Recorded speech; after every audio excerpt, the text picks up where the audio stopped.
نرخ‌های دوا کم تغییرات آمده. دوا این دیگه فعلا در حد خودش است، کدام تفاوت درش نآمده. اما در دوای پاکستانی تغییرات آمده. بعضی قلم‌ها دوا بلند شده، بعضیش که بیخیش پیدا نمیشه، برای مردم بسیار مشکلات پیدا شده.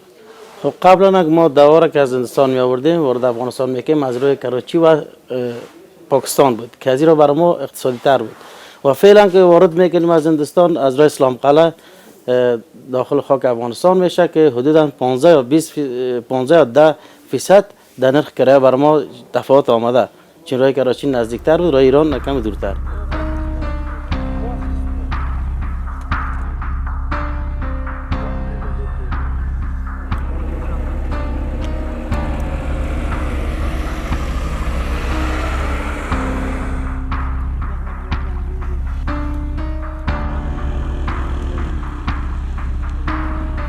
افغانستان ته کوم درمل راځي په دغه درملو کې تر ډېرې اندازې پورې په لومړي سر کې د پاکستان فیصدي لوړه وه، دغه پسې لوړه فیصدي هندوستان ده. یعنې اوس موږ کولی شو چې د هندوستان د درملو په توسط باندې هغه کومه فیصدي شي دلته زموږ اړتیا ورته پیدا کېږي هغه پرې باندې پوره کړو. تر ډېرې اندازې پورې موږ په دې باندې توانېدلي هم یو څومره چې زموږ ایزنشل میډیسن ول یا هم ضروري د اړتیا وړ درمل هغه موږ په هوایي لارې باندې افغانستان ته اوس الحمدلله رسولي دي او تر ډېرې اندازې پورې تجارانو ستونزه هم حل شوې ده، د ناروغانو ستونزه هم حل شوې ده.